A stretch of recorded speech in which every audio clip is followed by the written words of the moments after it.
Check చేసి చూద్దాం.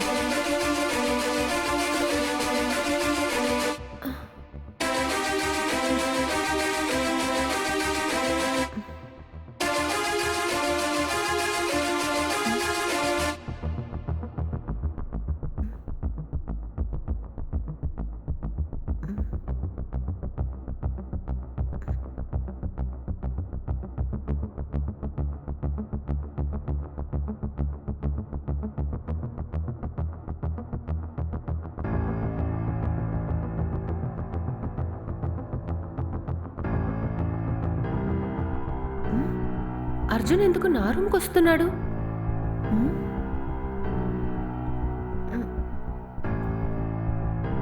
10:30కి వచ్చాడు. ఆ టైంలో నేనెక్కడికి వెళ్ళాను? ఓ, రెస్ట్ రూమ్కి వెళ్ళుంటాను ఏమో. ఏంటి వీడు దొంగలా దిక్కులు చూస్తున్నాడు?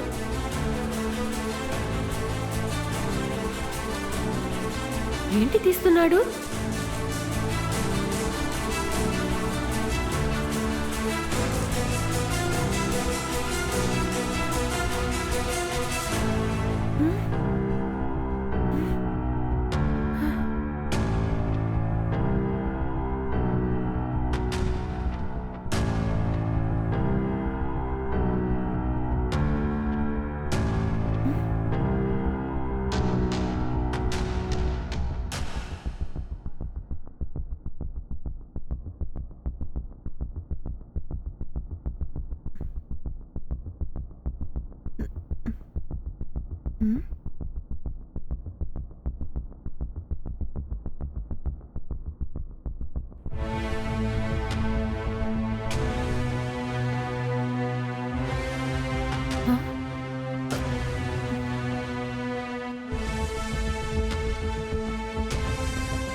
శ్వేత,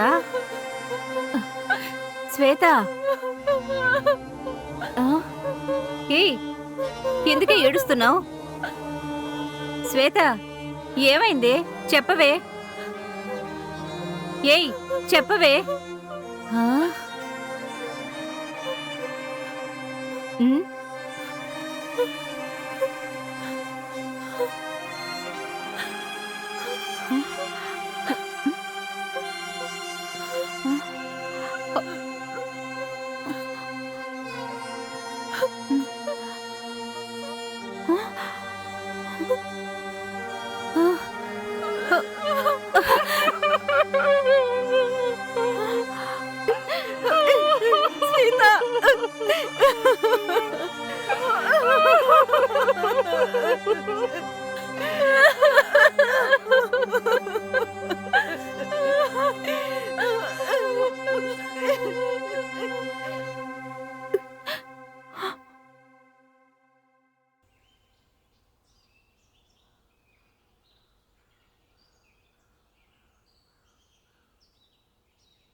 ఏమైంది అత్తయ్య?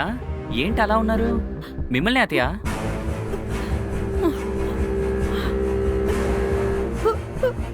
రేయ్! ఎందుకు ఇలా చేసావు?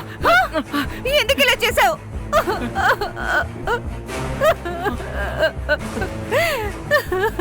అత్తయ్య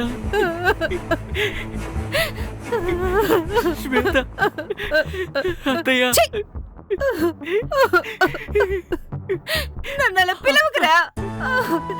మేమేం ద్రోహం చేసావురా నీకు? డబ్బులు లేకపోయినా గుణంలో నువ్వు చాలా మంచివాడని అందరికి చెప్పాను కదరా. ఇంత నమ్మక ద్రోహం చేసావు కదరా పాపిష్టివాడా.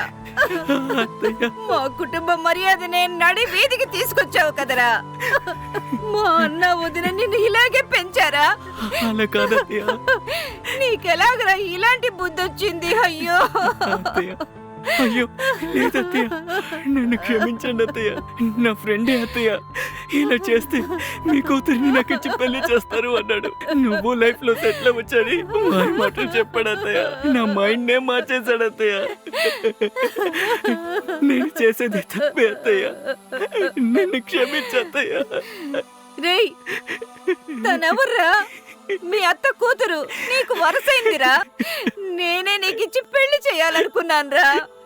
అంతా నాశనం చేసావు కదరా పాపి. నువ్వు బాగుంటావా? నాశనంగా పోతావురా, నాశనం అయిపోతావురా. అయ్యో శ్వేత, నన్ను క్షమించు శ్వేత. ఏంటి ఇలా చేస్తే నిన్ను పెళ్లి చేసుకుంటానా? పెళ్లి చేసుకుని నీతో సంతోషంగా ఉంటాననుకున్నావా? అమ్మా, నువ్వెందుకమ్మా ఏడుస్తున్నావు? మన ఎందుకు ఏడవాలి? నాశనం అయిపోయింది. ఇలాంటి తప్పు చేసినందుకు జీవితాంతం ఏడవలసింది వీడు. ఇదే తలుచుకుని నా జీవితం నాశనం అయిపోయిందని ఏడ్చే అమ్మాయి నేను కాదు.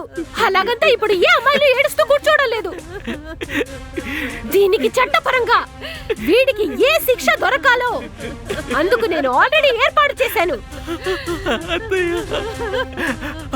శ్వేత, శ్వేత, శ్వేత, నన్ను క్షమించే శ్వేత.